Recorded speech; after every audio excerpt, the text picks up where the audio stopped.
Welcome back to WeakT Gaming. What's up, YouTube? Today's video is taken from our Torment Tides of Numenera live streams. If you're not familiar, Torment is an isometric RPG that includes a lot of reading, so please sit back, enjoy story time, and give us a like or a comment on the video at the end. They're building robots? Sort of broken Numenera are piled here. The workers are scavenging them for parts if they're useful, or throwing them into the furnace if they're not. It's kind of crazy.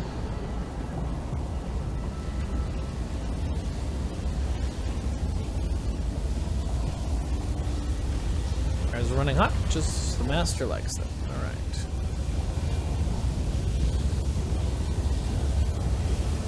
Ancient ship is embedded in the rock, and only its lower portion is visible. Workers are using its roaring engines as the smelting furnace. Energies from massive engines are channeled into the metal pipes sent below ground and distributed throughout the underbelly. Interesting.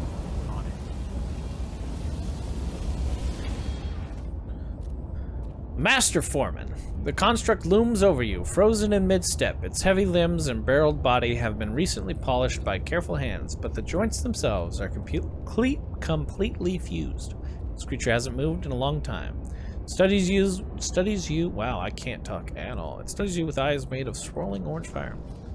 You feel a bubbling sensation in your mind. It must be the construct's surface thoughts, but they are too quick and alien for you to make any sense of them. Late for your first shift, Synthsmith, it growls. Grab a station and a hammer, and damn well get to work.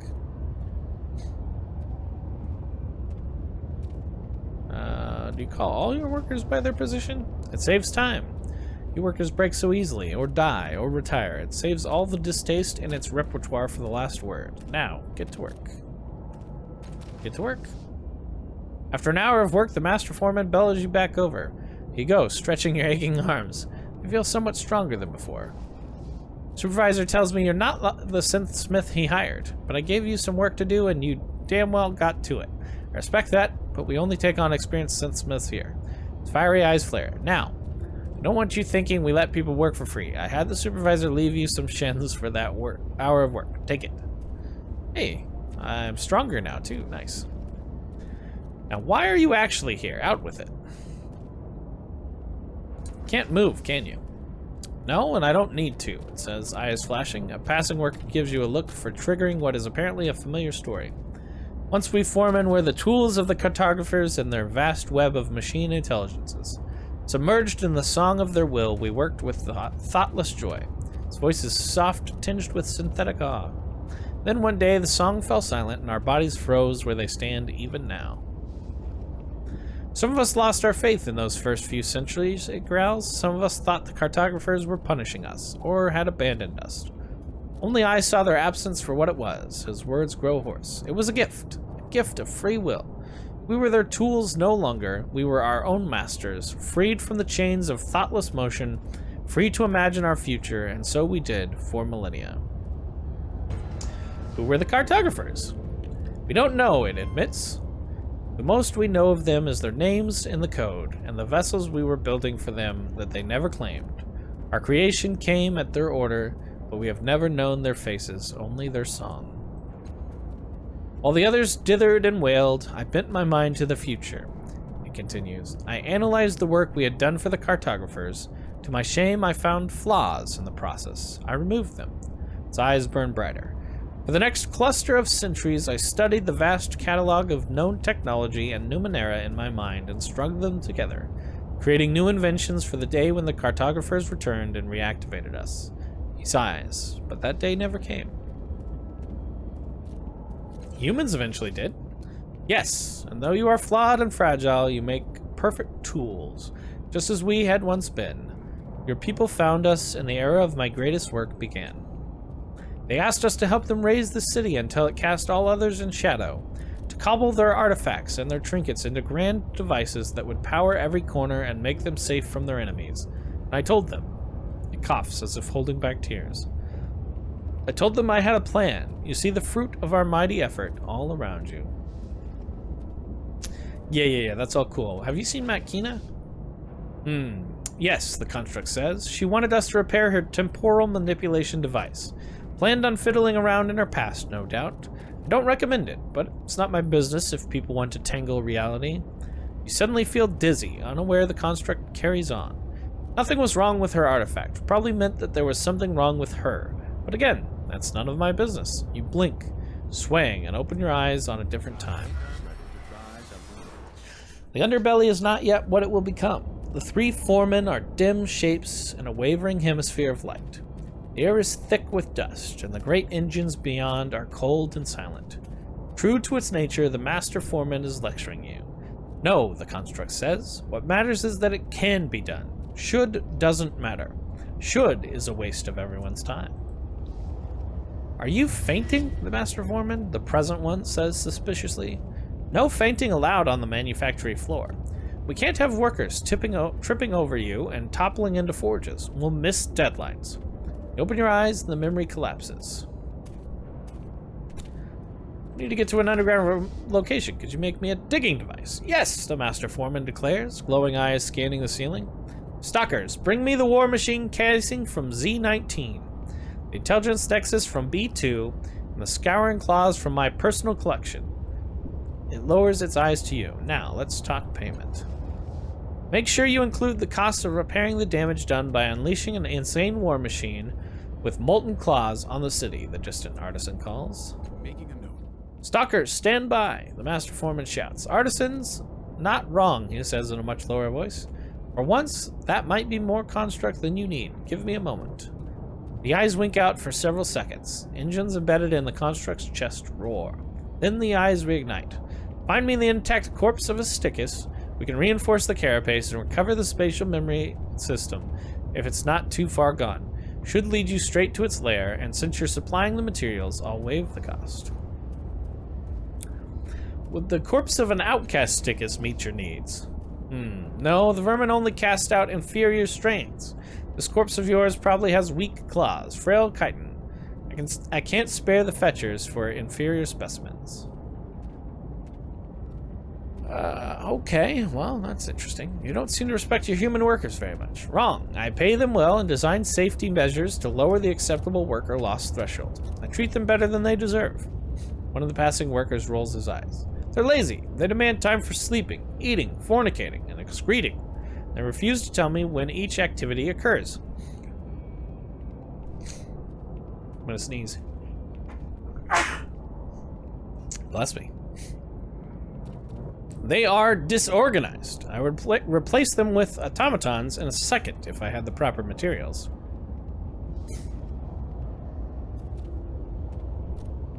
Why are you so loud? Maybe you haven't noticed, the construct says sourly, but it's noisy down here. A foreman who doesn't shout can't be heard. This is the volume of leadership.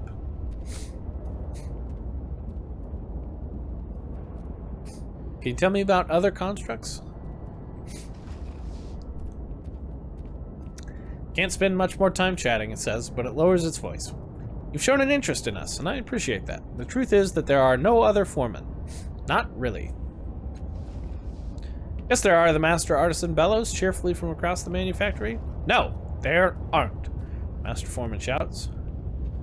You two always bicker like this? The artisan is a weaker mind, tarnished by our long years in the dark, it says. It does nothing but ridicule my great work. Truth is that we were once a single mind, but when the cartographers left us, our minds settled into different containers. Pools, if you will. While theirs grew stagnant and self-indulgent, mine remained clean, untainted, pure. Ignoring the snort from the distant artisan, Master Foreman continues. While the years poured past, I felt the slow ruin of the city the cartographers had left behind. It haunted me.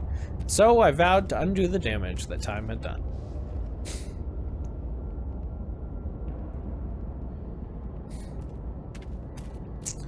Notice you haven't spoken about the third foreman, the one with no legs. Ah, there's a reason for that. I focused my intellect on the design of everything from useful devices to structures that will last 1,000 generations. It sniffs. Master Artisan contributes at least, even if it prefers focusing on delicately etched flowers, base aesthetics. And a good thing too, calls Artisan. Otherwise, Sagus would look like a stack of unpolished metal cubes. Beauty is just as important as function. So I've heard, the construct mutters, but beauty doesn't keep a city safe or structurally sound. At first, the third one in our little group helped with the great endeavor.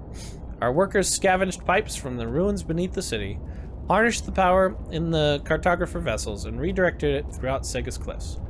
But in the centuries since, the other foreman has grown doubtful. Not useful doubt, mind you. Not the kind that leads to more efficient designs and processes. No, the other foreman has existential doubt. Wonders why we are alive, as if we actually are. And has become obsessed with the idea of producing offspring, to the point of dismantling itself to do so.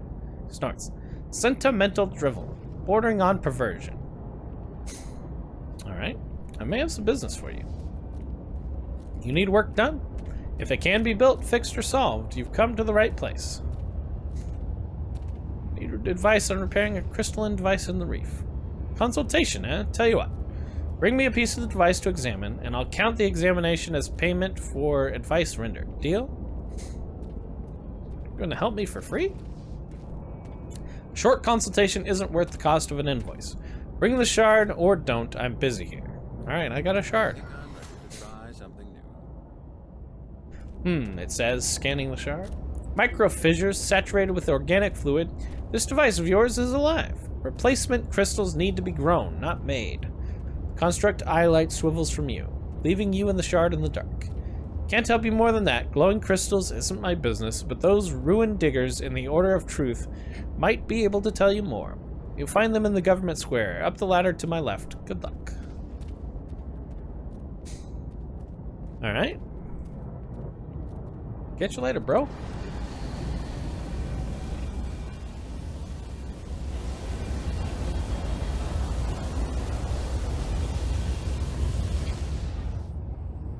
Master Artisan. At first glance, this ancient, unmoving construct seems nearly identical to the others in the manufactory. It is only when you move close into the hazy aura of forelight that you see the intricate, now chaotic, whirls of engravings, marking every millimeter of its armored frame, and the worker standing behind it is adding even more.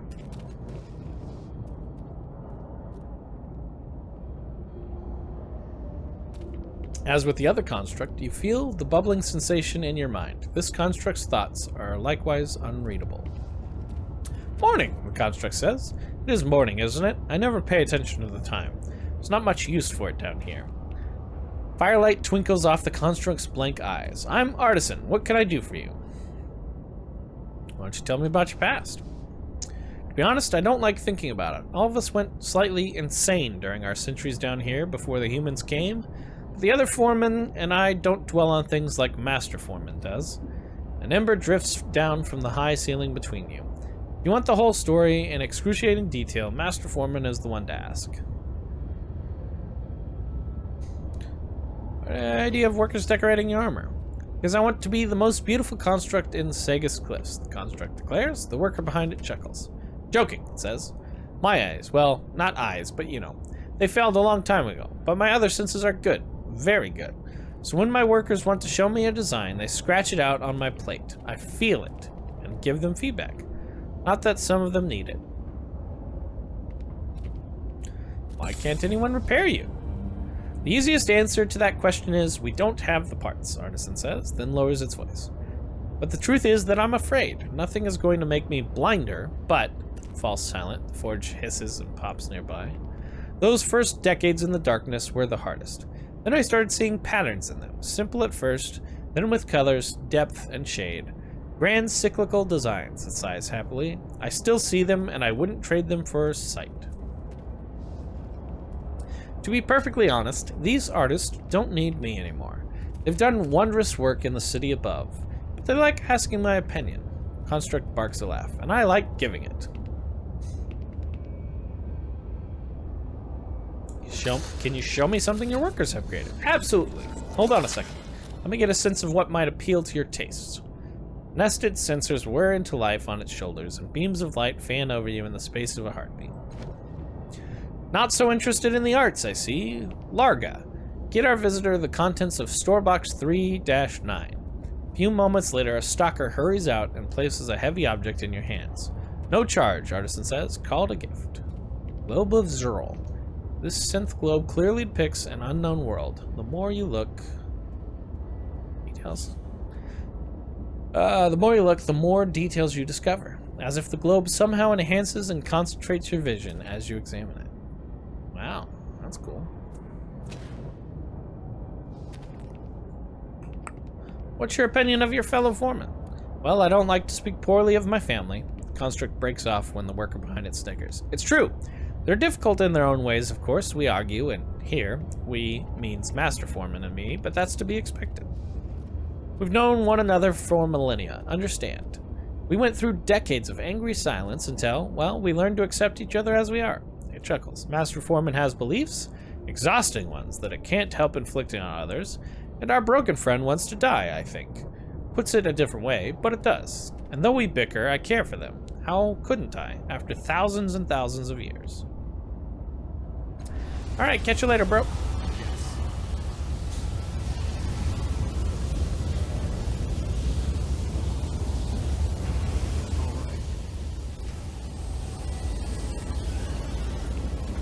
Hey, how's it going over here, broken boy? Segments of this bisected construct's legs lie scattered around it. Someone has painstakingly altered these pieces, giving them small limbs and tiny metallic heads. Nonetheless, they aren't moving. The larger construct's turquoise. Burnt toast. Turquoise eyes flicker out of sync with each other as they turn towards you.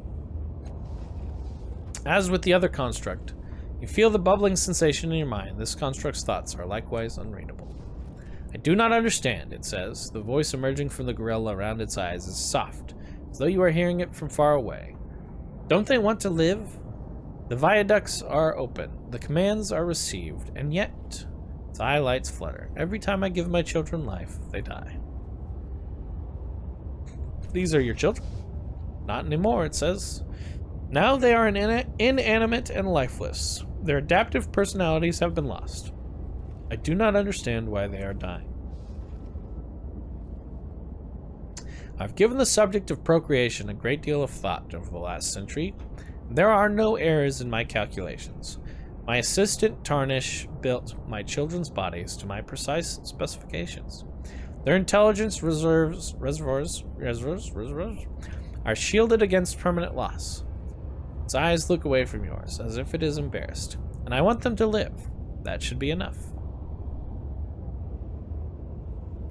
I wish I could help you in some way. Maybe that you can, it says. I have performed some new calculations, and a new direction has presented itself. My children need more energy to live, but my construction prevents me from transfers above a certain threshold, and for good reason. As pupils rotate, contracting. Energy transfers above a certain percentage would lead to a chain of ruptures in my intelligence rings. I would die. Its voice mesh clicks. Help me force myself to make this transfer, or I cannot do it myself. Click. Help me give life to my children. Updated my journal. What it asks sounds difficult, Callie says, tapping her chin. Difficult, but not impossible. The Order of Truth may be able to help us accomplish what it wants. Will you help me? The foreman says. The words are almost buried beneath a crackling surge of static. Want to help you? How do I begin? Speak to Tarnish, my assistant. He may be able to help you understand how I function if he is feeling well enough. Can I examine you? Yes, it says. Tarnish, open my preservation hatches and viaduct shields, please. The elderly workman shuffles over and does as he's asked. Oh my, Callie says beside you. I don't claim to understand everything I'm seeing here, but you'll need an extra set of hands if you're planning to do what the poor creature wants. She smiles. I have hands to spare, of course. You've never seen technology like this. Wires pass through glass tubes threaded with pale light and star-speckled darkness. You glance over at Tarnish. He's looking away, arms crossed, as though unwilling to watch a stranger tinker with his master. The vision falls on you like a wave swallowing a swimmer. You approach this foreman, still possessed of its legs, and open the same hatches that Tarnish did. I know it looks complex, the foreman says, but the viaducts are the simplest part. The machine spirit, me, that is trickier. Even I don't fully understand it. He laughs. Me. The vision fades, leaving you standing before the ruins of that once cheerful construct again.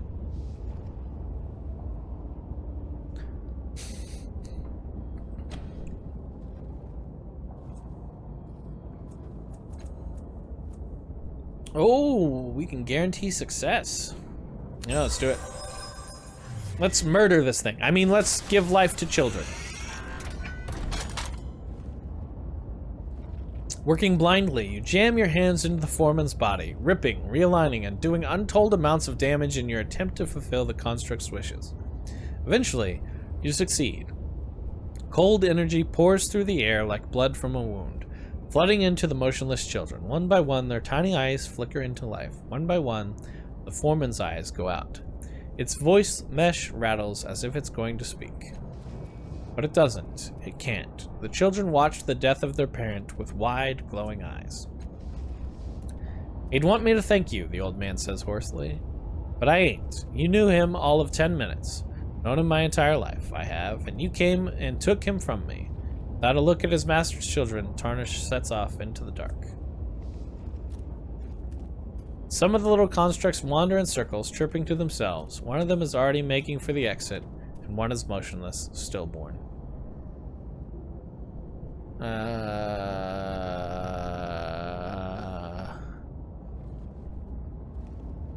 Keep them all!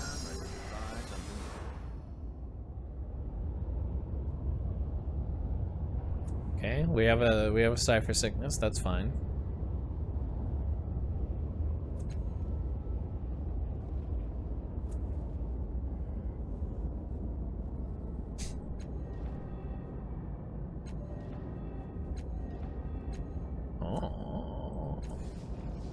A lovely idea, Callie says. I look forward to prying them apart.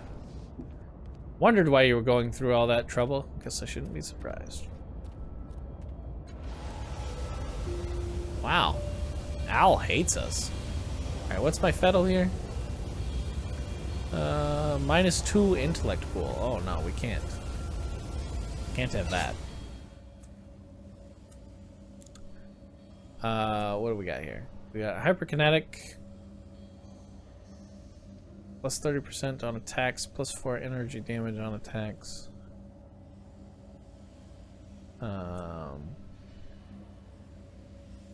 Panoramic capture ball. Here's the fog of war in the current area. Consumes movement. And the empty child deals 13 mental damage and confers demoralized to all enemies in range.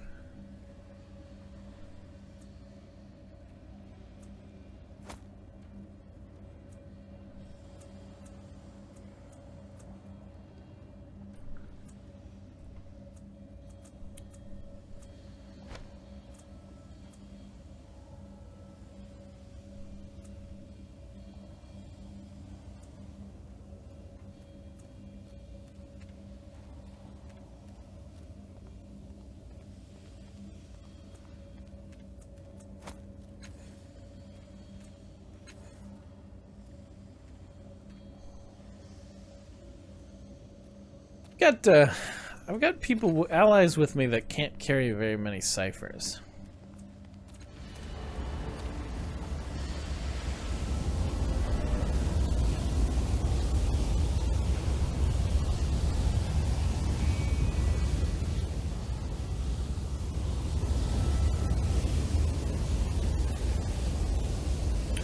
Michaela. In a stall filled with all manner of dusty parts, connectors, and strange devices, a woman tinkers with a half-assembled power source. Peering at it through spectacles that have several adjustable lenses, her long white hair is disheveled and the skin of her thin frame is marked with small scars and burns. She looks up curiously as you approach. Welcome to Michaela's Mechanicals. I got a bunch of broken stuff and a few things that work. Want any of them? Let me know. Where do you get your stock? She shrugs. Trade, mostly. There's an old priest named Allergan who brings me things now and then. Doesn't like to tell me where he finds them, so I don't ask. I get stuff from Little Manth too, though sometimes his stuff's too hot to touch.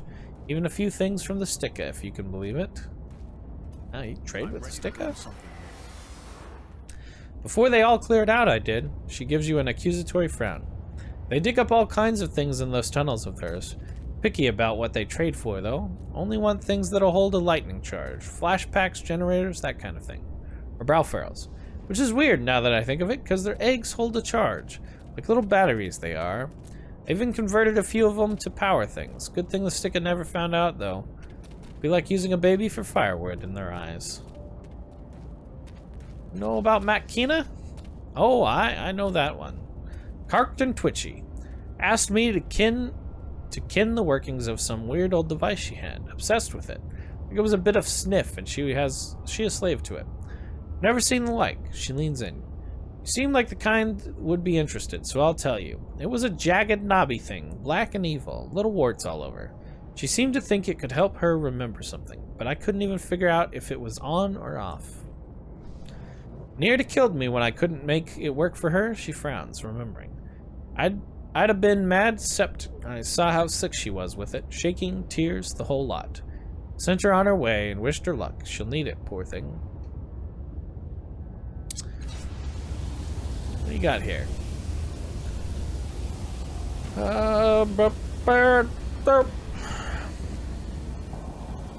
don't know what any of this stuff does. Oh, guns.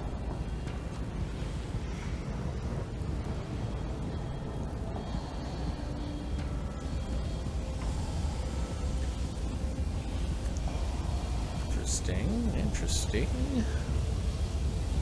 Berserker's Yoke. This one training level and intimidation skill plus 3 damage.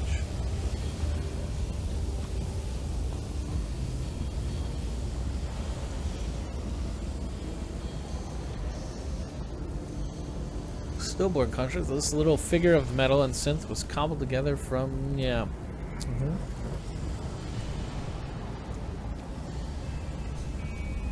Serve the next cipher used, allowing it to be used a second time. Cannot be used with items that grant permanent bonuses. Oh, interesting. It's an inert little figure of metal and synth.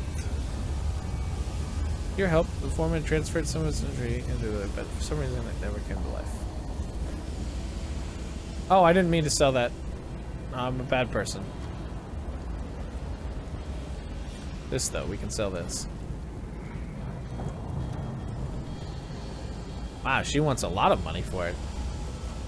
That's not very nice of her.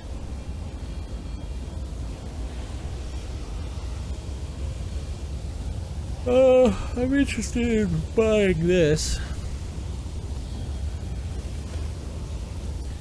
And giving it to her. Equipping it. Yeah? 3 and 2, max plus 6, so that'd be 9.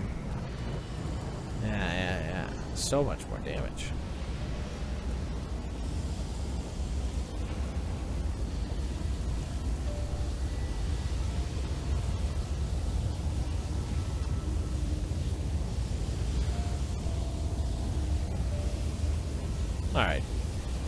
Alright.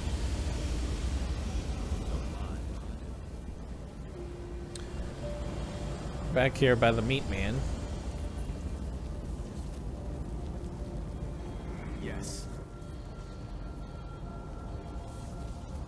Loot.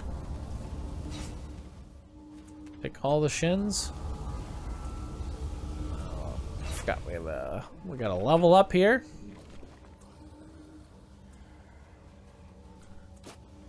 Do a little extra effort. Increasing your max effort level will allow you to spend more effort when performing tasks. Yep. From 2 to 3. Done.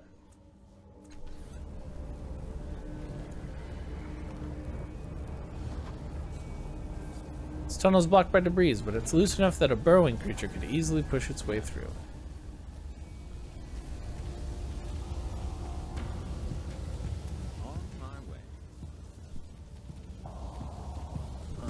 Sure. Oh, loot. All right. Take all.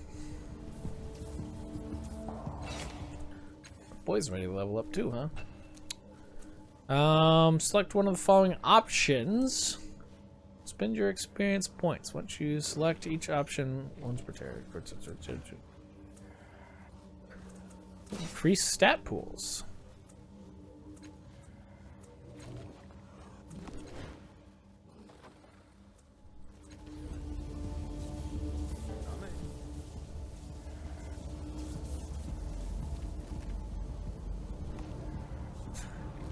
Hey, shit.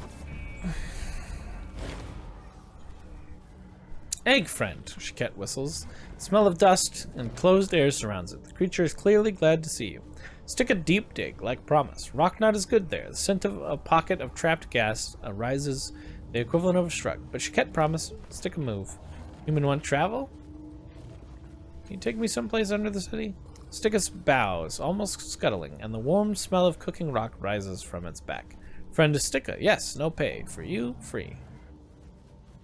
The changing god had a sanctuary under the city. Can you take me there? It bows. Yes. For Stick a friend, yes. Can take to Egg Tunnel. Then walk your place, yes?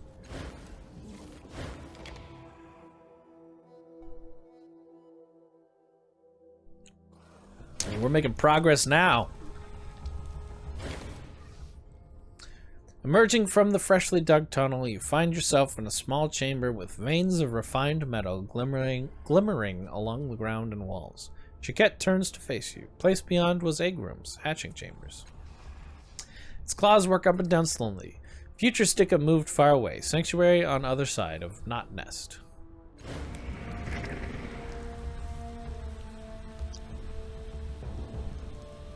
Updated my journal. What does this do? Warm sinews of light lace the walls, spiraling into the base of a hollow statue. It gleams in the same color as the glowing strands. Faint scratches along the base, about the size of a Stickus claw, suggest they hit the statue while tunneling and could not extract it. Round tubes with apertures of varying sizes connect to a central drum. A soft breeze from the newly dug burrow behind you hums over the openings. The gnarled metallic veins running through the rocky walls deaden the noise from the device. It is unlikely to be heard outside this room. Blow into one of the apertures. Your stomach flips as a wave of vibrating air buffets you for a fraction of a second. Golden light flows up from the seams into the statue, forming a looping pattern in the center of the drum. As the rumbling continues, energy coruscates along the veins in the rock running into the device. After a moment, the sound gutters and dies away, but wispy tracings of the pattern continue to glow on the surface. It is approximately the size of a human hand, though the shape is more like a dozen tentacles. Place your hand on the light tracings. The same sound you heard before rattles your gut. It sputters but remains on. The acoustics having deteriorated over the millennia. Though the sound is intermittent, there's something fascinating about it that forces you to pay attention. You easily tear your focus away, but the effect might be stronger if the statue was fully intact, especially on a creature with non-human psychology. Tybert chuckles. That thing reminds me of a lass I once saw playing a flute in Iron. Had a pack of gents stumbling after her, downright captivated. Might have been her music, might have been that she didn't have a single stitch on. Still, I remember her smile the most. Yes.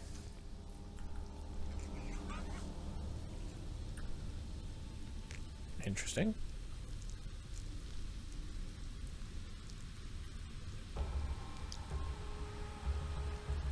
I'm going.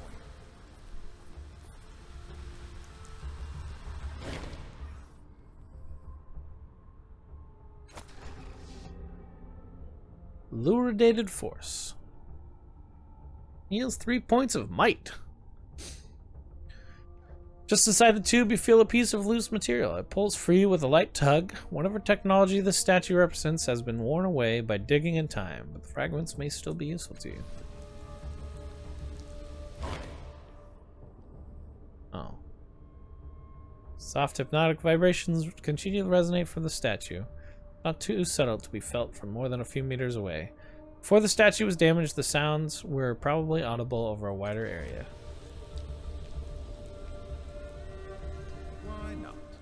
Well, this was... Hold on, this was open. Why did this stop being open? Oh, just a time-based thing? What? It's so weird. I'm ready. This device is larger and more pristine than the other statues you've found in these tunnels.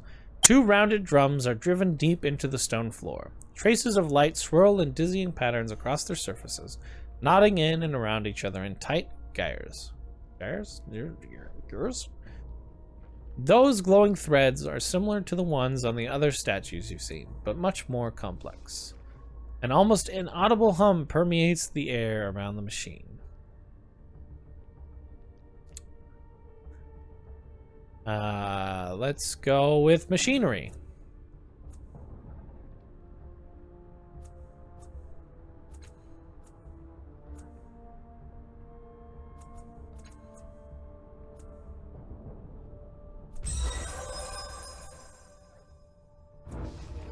You slide your fingertips across the surfaces of both drums, drawing the strands of amber towards the center. Shuddering energy builds in the hollows of the statue. Your hands meet, a burst of golden light erupts from the machine. For a fraction of a second, your mind is wiped clean, stunned.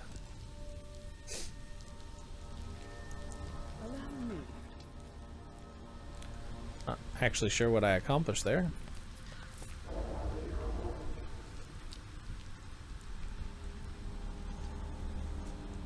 Glowing statue emits a low hum that tugs lightly at your mind, trying to draw your attention. The sticker cannot seem to resist it, as you can. With alacrity.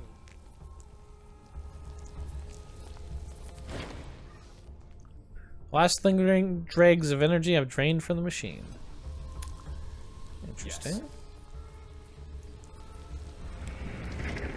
We shall see.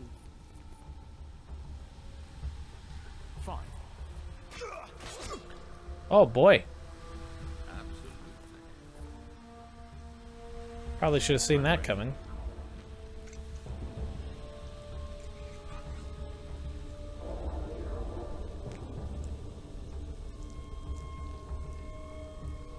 Yes. Now. Odd gloves. These 6-fingered gloves are completely and utterly achromatic. Their singular lack of color is nearly hypnotic. Yeah, sure, take it all.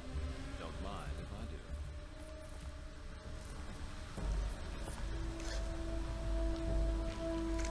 do. Yes. Now. No, we just got... Statues are just Ready. pulsing. Yes. Gladly. All right.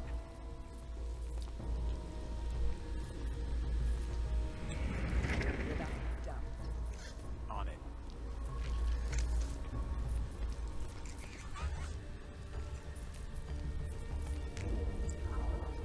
Now this one's pulsing. I do. I'm gonna turn them all on. Of course. Yes,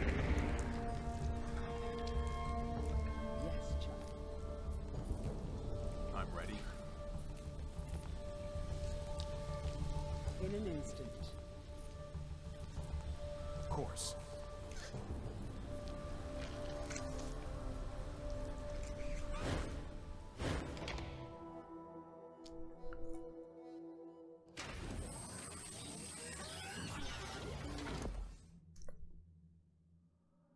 All right, Callie wants us to search exhaustively. Sleek and streamlined, this machine hums with energy. You're fairly certain that it came to life just as you entered the chamber. In an instant. Okay. What about this? Callie. As you approach the machine, Callie rushes to examine it more closely. This device, your sire used it to maintain access to the datasphere. I must know how. Did he leave notes nearby? Let's try to remember.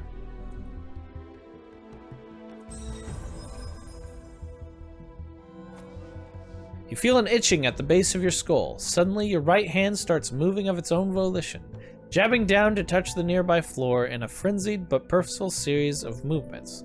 Next to your feet, a stone compartment slides open. It reveals a leather-bound journal within. This leather-bound journal is filled with various diagrams, notes, and observations of the machines you found near the engines buried beneath Sega's cliffs. The handwriting is your creator's, and it chronicles his analysis of the datasphere, the net of information that surrounds and permeates the world's air. Some people have drawn power from the world, and others have found a way to transmit knowledge in the blink of an eye. It seems that these machines may have been intended to transmit consciousness itself, or at least to take a rudimentary first step in that direction.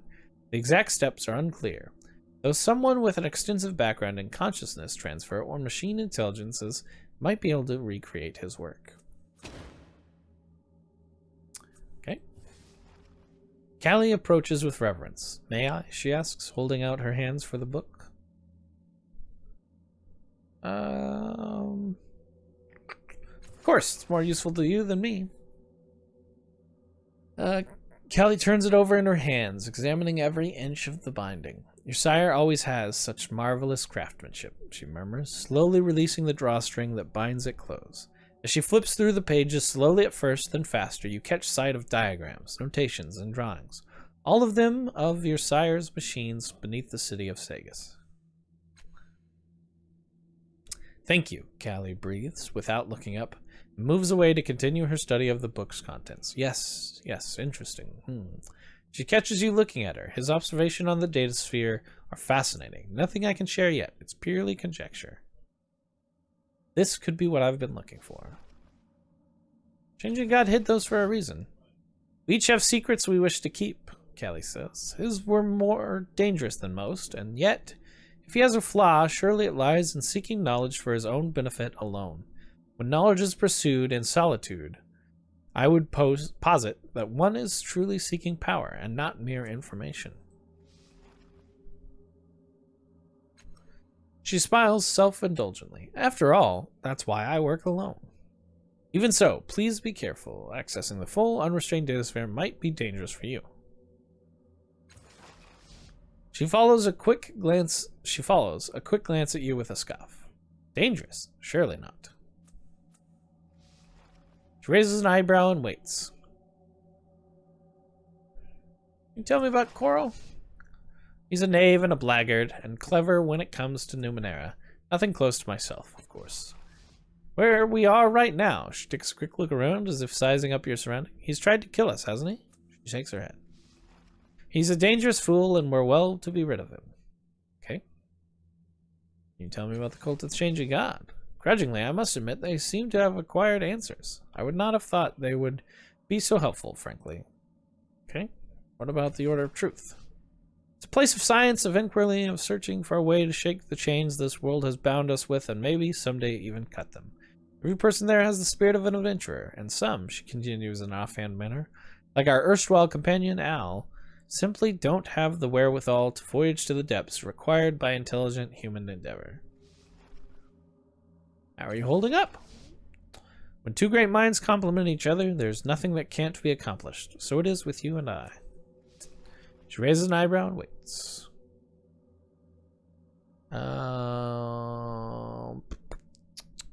Alright. I'm going. Data flickers and flashes around this machine, too quickly for you to make any sense of it. Investigate. Run your hands across the machine. Try to lift it and interact with it in other ways, but nothing seems to work. It is a mystery to you. Alright. On it. What's going on with these mirrors? A staggering array of mirrors and lenses encircle you. Cables run from their backs to various machines scattered throughout the room. Your hands ache at the sight of this sanctuary, this workshop. Your predecessor spent many hours here, and your body remembers. Behind the display, you hear a hinge creak. Study the lenses and mirrors. The mirrors twitch as you gaze from surface to surface. Eventually, you realize why. They are attuned to your mind. You can move each one as effortlessly as your own hand. Every surface shows something else besides your reflection. A sliver of glass highlights a red cord around your throat. A small oval mirror lingers on a pulsing blue star beneath your forehead. The mirrors on either side of the large central mirror periodically flash purple. The tiny lenses above it all crane their necks to study you. One of them appears to be shivering. Lore mystical. You sense that the tiny lenses are moving with purpose and hold still. They carefully swivel to focus on your arms, and you see something odd. The you in the audience of the lenses is bigger, stronger. You feel a painful twinge in the crook of your arm, and one of the lenses goes cloudy gray. Why am I receiving a phone call?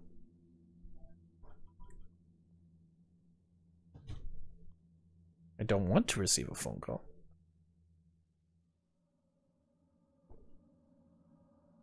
I wish not to be disturbed.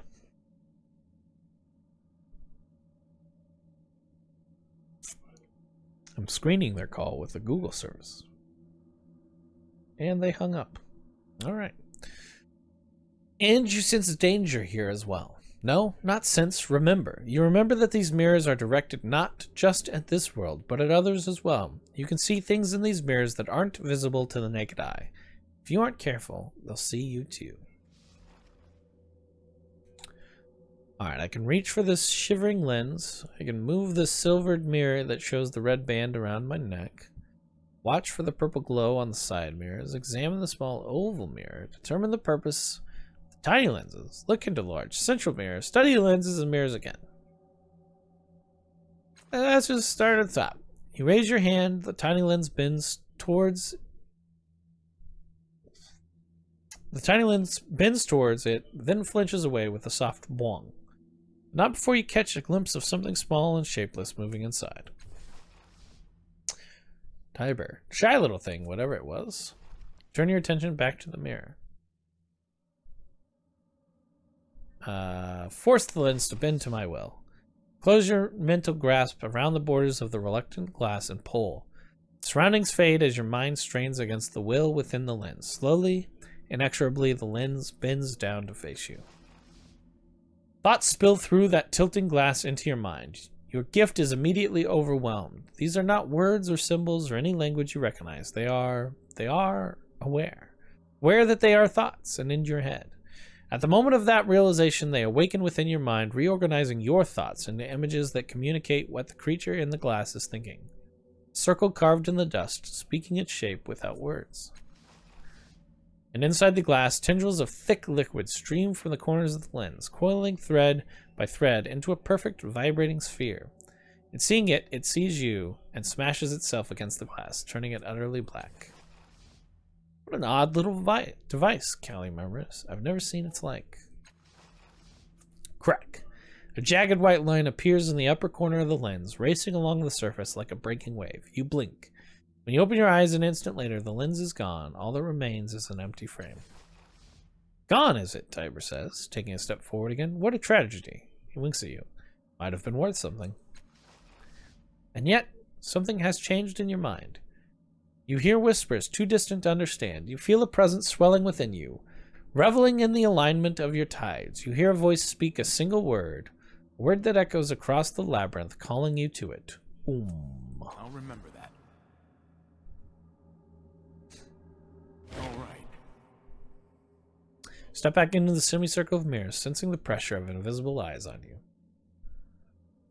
Let's check out this red band. Mentally, you jostle the mirror and feel an invisible noose close around your throat and tighten.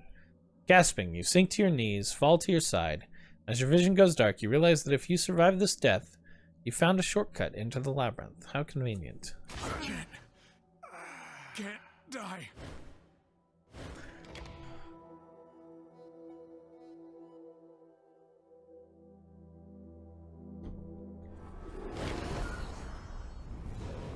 How convenient. I can't say I expected you back so soon. Has anything changed since the last time I was here? Look around. It's your mind. Yep. Oh, okay. Hello, I remember that. This is the creature you freed from the Changing God's mirror array. You recognize it as easily as your own breath. Glowing discs twist and fold within the shapeless mass, moving in tandem like eyes. Perhaps that's what they are. They lift, bathing you in their glow, and memory overwhelms you. You're blindfolded. You feel the rough fabric against your eyes, and the frame of the lens, this creature's prison, is in your hands. It shakes, struggling to get free. You feel its terror, its frustration, its sorrow. Your habitual frown deepens. Even now, after everything you've done to it, the thing wants to serve you. You release the lens and push it to the top of the array with your mind. It is of no use to you now, but later, who can say? Then the memory crumbles. The creature, your mind whispers, stares up at you with eyes like radiant, unfurling flowers. Blurb, says. Through some hidden mouth, it is a thick, wet sound, but somehow not unfriendly. Beautiful little thing, aren't you? Holmes says, pleased, or at least you think it's pleased. It isn't quite clear if you are understanding the intention of those sounds or are making potentially dangerous assumptions. Holmes' eyes focus on you, folding and unfolding. You hear a curious sound in the hidden reaches of the darkness above. The rasp of turning pages. Memories flash through your mind, tinged with your insatiable curiosity. Holmes' wide eyes momentarily flicker blue. Sound dies away. Holmes stares up at you, waiting. Are you able to leave my mind with me? Holmes replies, surging towards you. Instinctively, you blink and it's gone. Still, you feel the pressure of its presence around you, maybe waiting for you to return to the outside world. Oops. Let's go. Not convinced that was the right thing to do. The impossible landscape of the labyrinth fades, and you once again feel the hard ground beneath your head. The mingled smells of the world outside your mind. Still too dizzy to open your eyes, you hear a voice. Someone is talking, and not to you. They're talking to Ohm. You're the device we spotted in the mirrors, aren't you? Callie says, her jewelry tinkling. Fascinating. Slurf, Ohm says quietly, shyly. Never seen anything like you before, Tiber says. There's a pause. No, I tell a lie. There was that carnival outside Arvrin Wood. But that may have just been a lass in a costume. Feel Ohm's weight edging into your side.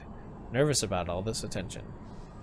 Always room for a little more, I've always said, Tiber says, and nudges you with his foot. Is the lad coming with us?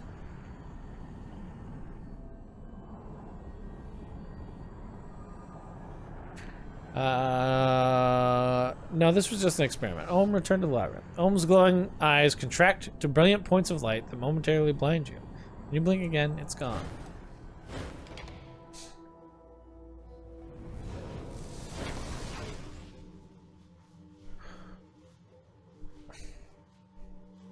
Don't worry, I'm fine. Handy trick, that immortality thing of yours. Ready. Step up, use the thin mirror to kill yourself again. Watch for the purple glow on the side mirrors. As soon as you look at the mirror to your left, a torrent of radiant light flows through you, nearly tugging you off your feet. You regain your balance just in time to see the light pass into the mirror on your right. In that mirror, you see a machine aglow with the same purple light you spotted before. If you allow the light to carry you, chances are that it will take you to wherever that machine is. Yeah, sure, let's try it. A flood of purple light streams from the mirror as soon as you look at it. It lifts you from your feet and carries you into the mirror on the other side.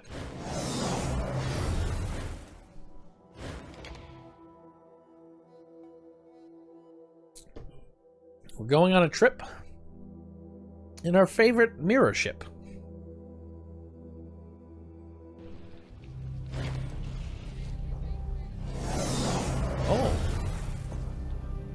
Oh, how interesting.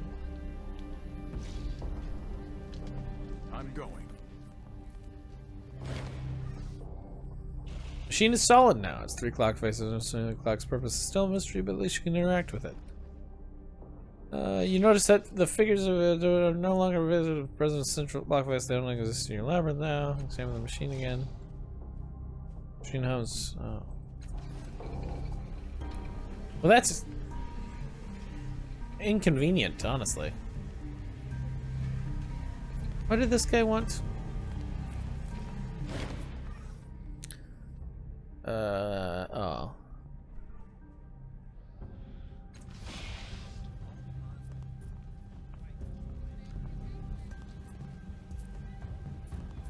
Of course.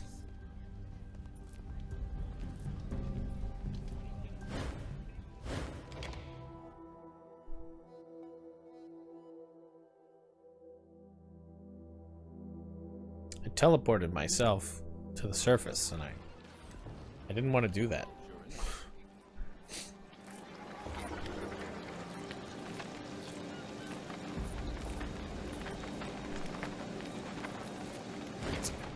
Hey, you. Girls still circle the uniformed woman's head. She's whispering to one of them as you approach, but she waves it away and smiles faintly. Wasn't sure I'd see you again, Natadon. As she turns her face back from the drone, something about her profile strikes you as familiar. In that moment, she looks so much like the ghostly girl you met in the Fifth Eye that could be the same person. But this woman seems 20 years older, at least. Look a lot like someone I met in the Fifth Eye. She laughs aloud. In that moment, her voice is clear and rich, that of a much younger woman, or even a teenage girl. Was she a scarred peltast, wedded to her blade, fresh from the endless battle? Gods, about. It's another one of us. I've never seen you laugh before. My comment made you nervous, didn't it? I wouldn't insult you that way. The woman I saw was a younger version of you. Actually, she was young with a chorus of whispering voices all around her. Let's go with the middle one. Her smile vanishes. And maybe she was the ghost of the woman I used to be. More recently than you'd think. Or maybe she was the ghost of the woman I was supposed to become. Making a note. For as long as I can remember, I felt as though this other woman was taking shape inside me. When I was a girl, I'd gaze at myself in the looking glass, and every day I seemed less like me and more like her. I don't remember when I abandoned my family, but I couldn't have been more than 10 or 12. They seemed like strangers to me. I couldn't even remember who they were. I started hearing stories about other girls like me, older girls, younger girls. I sought them out, learned everything I could. All the ones I met went mad, and they never survived past their 20th year. It wasn't always the same death. Sometimes it was sickness or an accident, or they ended their own lives, but somehow they always died. It was fate, and it was mine too. But you survived. I cheated. She's silent for a moment. When I was old enough to become a citizen, to sacrifice a year to create a levy, I went straight to the Order of Truth and told them I wanted to donate as many years as I could. I didn't think it would work, she confides, but what choice did I have? When they started taking the first few years, I aged closer to 20. Each time I thought I would die, and the levy that was born from my 20th year, it was a monster. They tried to make me stop, but I refused. I made them go on. I burned through my 20s and beyond, and with every year I lost, I felt that other woman inside me weakening, pleading, dying. I laughed as they burned the years away. When I walked into the Order of Truth, I was a teenage girl. When I walked out a few hours later, I was a middle-aged woman, but I was free. How old are you, really? 22, and that's why I was too young to remember you when you were here last. I was a 12-year-old girl, a runaway, half-mad, and living in the streets. How long has this been happening to women in the city? Centuries, I think. The earliest reference I could find was around the time of Chila, but it probably goes back even further. There was an Aeon priest about 80 years ago. He thought he'd make a name for himself by discovering the cause. He found that it only affects women in Sagas, never in the outlying villages. He thought it might be caused by some kind of Numenera underneath the city, but he was never able to prove anything. He said that you bore a monster. It was death. Not death the way it's personified in stories, but death like it really is. A bloated thing with festering sores, vomiting blood, and puts the excrement, plus an excrement from every orifice. Even the Aeon priests were terrified. They burned it to a pile of ash. I'm glad I finally told someone. Easier to tell a stranger such things, perhaps. Alright, well, catch you later.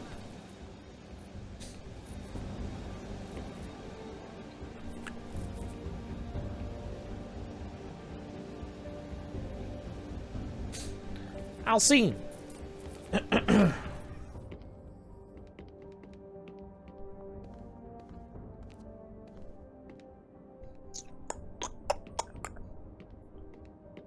Oh, I thought Alcine was one of them, but apparently not.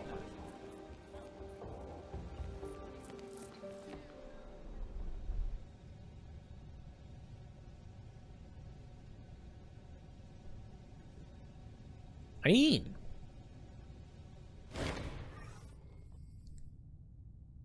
Nope. Fair enough.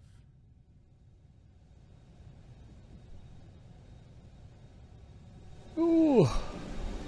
Ooh. Ooh. All right.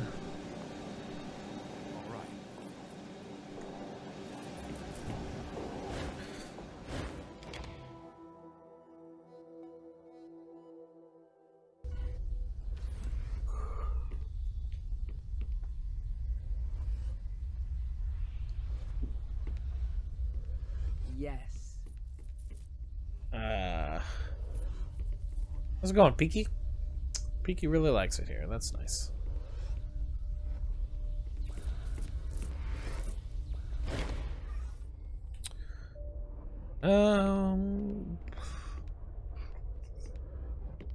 How is Peaky doing?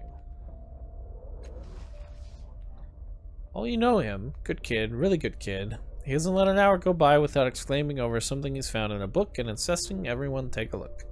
Casts a fond look at Peaky's direction. Kid's going to do well here. Salamary told me there's a spy in the Order of Truth. We think so, he says with an irritated glance at Salamary. But not because we've seen people in dark cloaks creeping around. He lowers his voice. Not enough that the anger buried in it is completely hidden.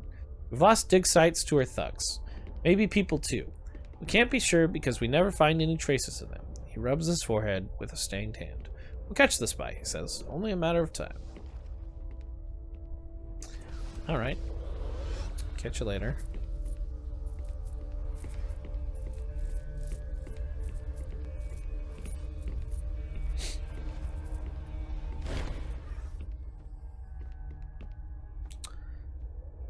Lan rubs the ovoid implant on his forehead with his thumb, thinking. It takes him a few moments to realize you are there. Oh, hello. Do I have anything that can help him? I can tell you who is killing people in the underbelly and how. Can I? Do you know about the Sticka and the damage they've done to the city?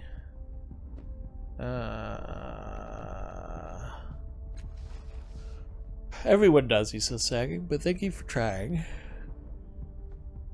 I don't think I can tell him who was killing people in the underbelly. I don't know. Still looking for something that would be useful. All right.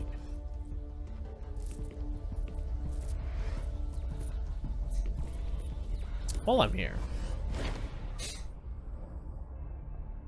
Small wireframe pyramid sits on a base of polished lid. Lying inside the pyramid is a dull sphere of silverous metal. Read the inscription. Crimson Dawn greets the seeker.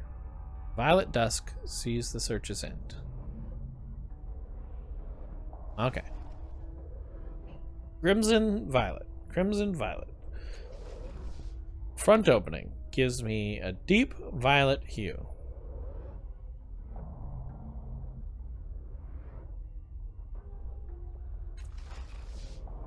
As you step away from the device, the sphere disappears, immediately reappearing within the frame. Okay. All right. Hold on. Okay, so the front opening, let's take it from the left. Lurid red. Is lurid red crimson? And then return it via the front opening. Sphere changes to a bright orange. Well, poop. Right opening gives me dull orange. Turn it. Blazing orange. Back opening. Brilliant blue. Return it. Cold green. So front goes violet. And then bright orange. Left. Lurid red. Deep violet.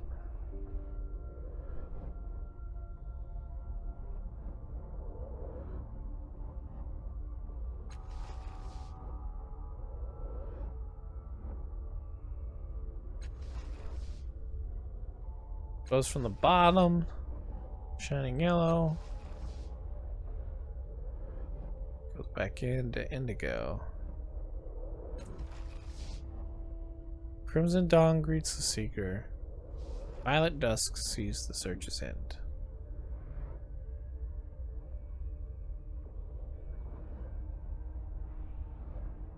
I don't understand. This should work, right?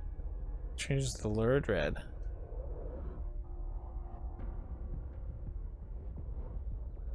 If we do through the front. Oh no, it goes bright orange. Hold on. We take it from the left. Lurid red.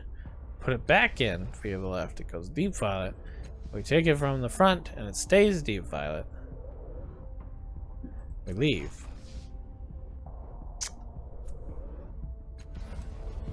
Well, this doesn't make any sense.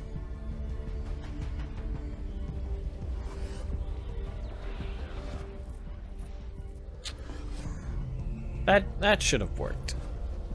I maintain that should have worked.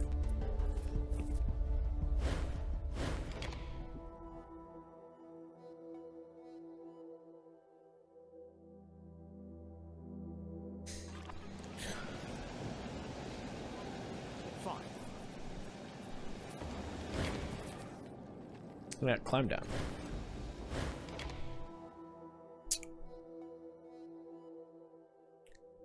Not sure why that didn't work. Yes.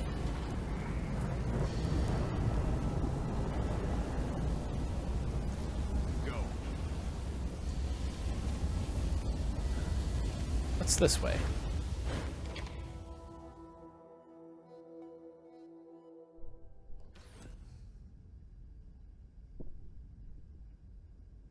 Let's go.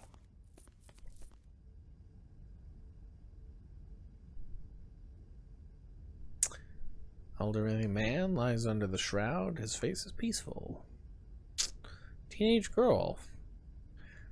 Dudes are weird. Hi. This enormously fat figure stands alone, motionless, because of its metal mask and the obscuring layers of devices, filters, and hoses it wears.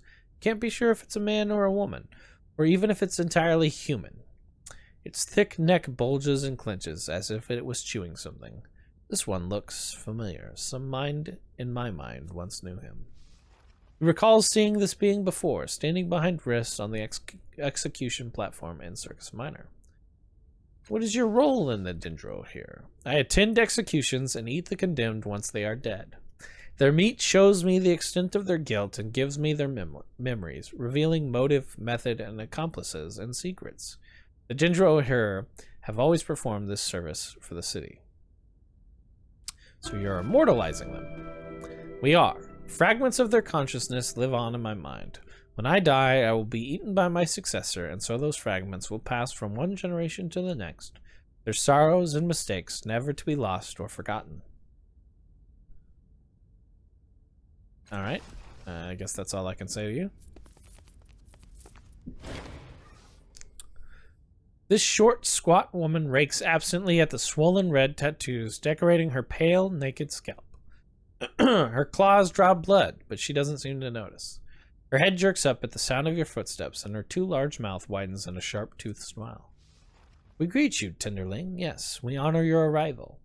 Her eyes rove over your body hungrily. What brings you to the Dendro her?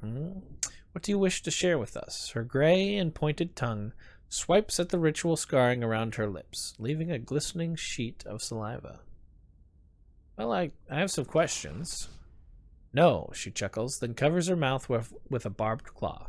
No, we are not the voice of the Dendro her, tenderling. Speak with our leader, Imbitu, instead. Savor his words and drink of his thoughts. She gestures extravagantly in the direction of an elderly man standing nearby, as though introducing a prince. Well, who are you? We are Gazai of the... She pauses. You may not know the word, but we come from another world, a heavier one. More rocks, less life. She rubs her tattoos, drawing your attention to them once more. They are more than decorative. Their shape and placement indicate familial or tribal ties. Those clan tattoos are family. Her massive grin nearly splits her face. Both, she says. We mark ourselves for each body we consume. Like twigs sprouting from a branch, everyone in our world is family. Everyone is food. Our world is not like yours, she says. It is not so rich. There are no animals. No, she pauses, frowning. Vegetals?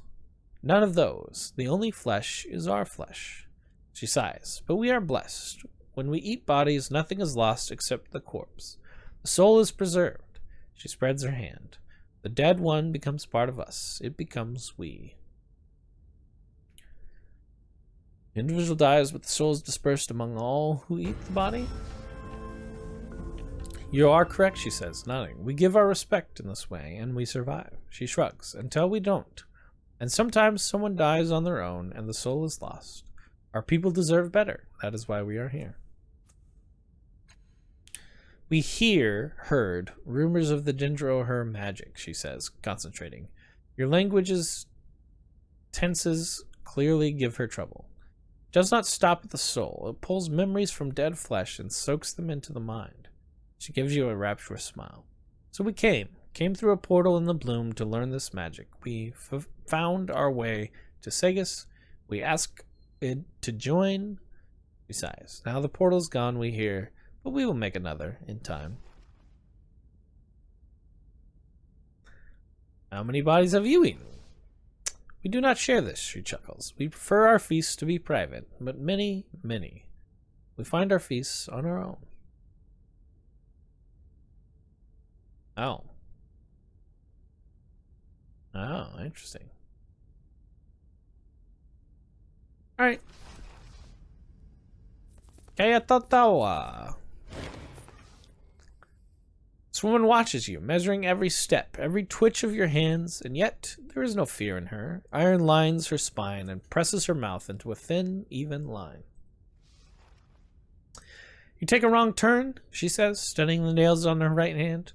Don't see many people down here for the light or the company. She steals a cautious glance at the hulking cultist nearby, then returns her gaze to you. You want something?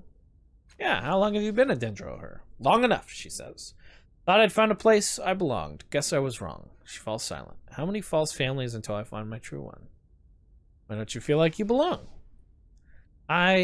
She exhales, brushing her eyelids shut. Never mind. I shouldn't have said anything. Come on, what's bothering you? Nothing. No offense, but I don't know you at all. Leave me alone, alright? Alright. Fair enough. Hey, Mallet. How's it going, buddy? The burly man sneers at you, flexing massive, scarred hands that could easily encircle your throat. His tongue probes his stained, sharpened teeth, and a short, blood-stained club swings from a hook at his waist. So, what are you doing down here, shul meat? He says. Playing in the dark, he chuckles long and low. Mallet, Tiber mutters through a frozen grin. This numb slab beat his partner to death over 2 shins. I'm the one who turned him in. Can't trust him farther than you can throw him, or even push him. You've been part of the Dendro-her for long? No, not long, he says. What sort of work did you do before? I broke stuff, he says, his eyes gleaming with dull humor. And don't think I don't recognize you, he adds, looking over at Tiber. I remember you and what you did. What I did, Tiber says, scratching his jaw. What I did? Oh, talking about how I told everyone you killed your partner for less than the cost of dinner? He smiles, but his eyes are cold. I'd do it again, and for free.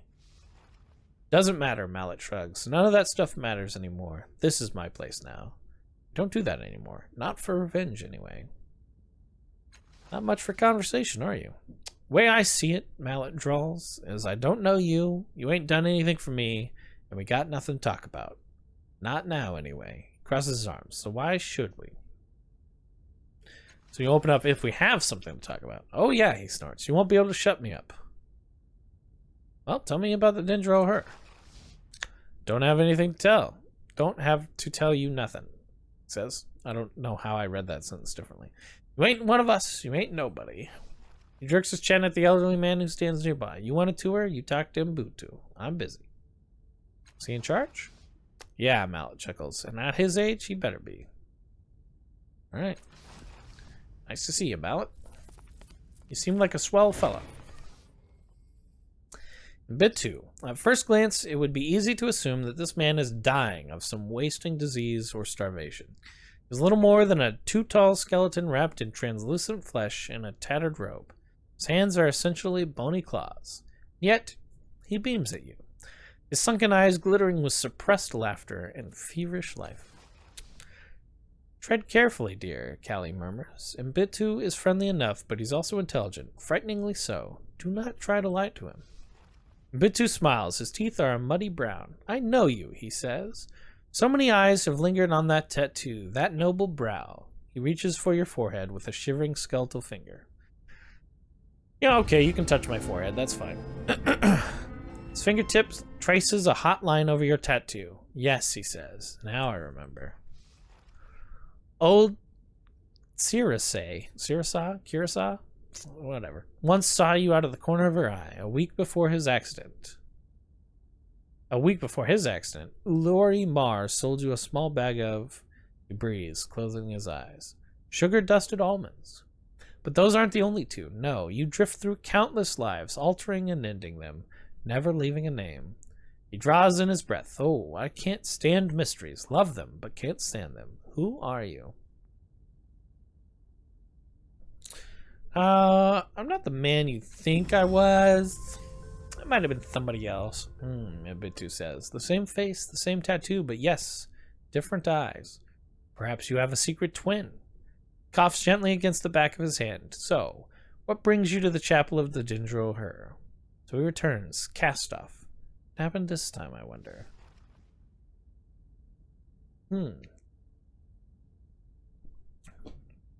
Started from the top. Helping Folsom and Guest investigate. Of course, he says. And do tell Folsom hello from me. We are dear friends. He raises a finger. Well, he frowns more than I smile, but we do have a grand time whenever we meet, which is often. Is it okay if I talk to your acolytes? Can't allow it, I'm afraid, he says with a thin smile. Not without reason. They're young and easily distracted from the path I've laboriously carved before them. Perhaps another time. What do you know about the murder? Not a thing, he says, then grins. Why? Am I a suspect? Everybody's a suspect. Keeping your own counsel, he says, nodding sagely. Very wise. Very, very wise. Are you sure you don't know anything? I don't, he sighs. I wish I did. Even in the best of times, Folsom is such a surly dinner companion. I can only imagine his mood now. Okay, done talking about my investigation for now. I have some questions about the trouble going on in the underbelly. Oh dear, he says. I was hoping it was all over by now. Oh, wait. That's just the same thing. Sculptor told me your people may have found a man killed by a strange creature. Yes, he says. I believe I know the poor man. Dry as a leaf, hollow as an eggshell, barely any mind left in there at all. Clucks his tongue. Inspect him at your leisure. He's the one with the charred skin on his brow. I'll remember that. Now, I don't know much more about him, he says, chuckling, though I can assure you we plumbed the depths of his mind and body for answers. But I seem to recall seeing him before, possibly not through my eyes, mind you, in Cliff's Edge. He was coming out of a building near the Shergoco parlor. I have more questions about the trouble going on, but tell me about your cult, tell me about yourself. Tell me about yourself. Oh, there isn't much to tell. I've spent most of my years in this little chapel, he says, casting a fond look around. The Dendro Her has rather consumed my life. Consumed my... I'll have to remember that one. That's a good joke. Why did you join the Dendro Her? Well, that is a good question. A very good question. I congratulate you on asking it. He rubs his hands together with a papery sound. I cannot tell you much. Outsiders rarely understand what calls us to the Dendro Her. But you have kind eyes, and so I will tell you that it was kindness. Beyond that, however, I cannot answer. My apologies.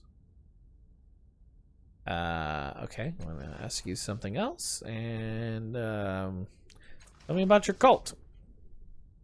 We worship the great Queen Saralavan, Lady of Maggots, Goddess of Entropy, and Guardian of the Empty Barrier, he says, then pauses, tapping a muddy tooth thoughtfully. Although, worship is the wrong word, perhaps.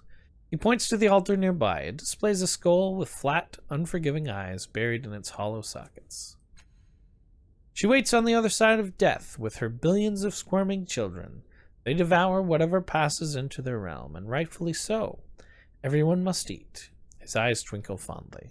But whatever she and her children eat is lost forever, and so the Dendro her work to preserve the minds and the mysteries of mortals before death claims them. We hold their shrill little thoughts in our minds and let them tumble around as they will. He shivers. It feels marvelous. Okay, well, so see you later.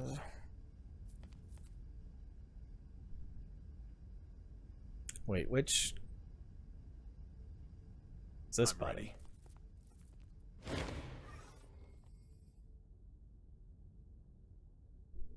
Strong aroma of charred flesh rises from the dingy cloth over this corpse. Lift the shroud. You carefully move the shroud to the side. There's no way around it. This dead man was a cast-off, and it would be hard for him to be deader. His flesh is papery, desiccated. His tattoo, or rather, the charred remains of it, has burned through his skin and into the bone beneath. And, of course, there's the matter of his charred eye sockets and his horrified, gaping mouth. Parts of the corpse are missing, remnants of an aborted Dendra feast. You aren't surprised they stopped. Touch the tattoo. Last thing you remember before your fingertip grazes the tattoo is a rising buzz. Time stutters and breaks. Panting softly, you awaken, leaning against the bier for support. Your arm burns, your temples throb. White static claws at the corners of your vision. Someone was screaming in that lightless, timeless void. You remember that much. But it wasn't you, and none of the Dendra are looking your way. Examine the corpse again. Again, your eyes are drawn to the remnants of the cast-off's tattoo. It looks like it burst into flame when he died, burning right through his skin into the skull beneath. Okay. Don't know that I've actually learned anything.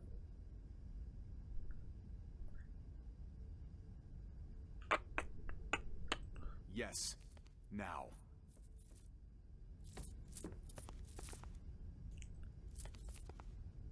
Yes. This has been a WeakT Gaming video. Make sure you subscribe to the YouTube channel, punch the little notification bell, maybe give us a like or a comment, and you know what? You have a nice day.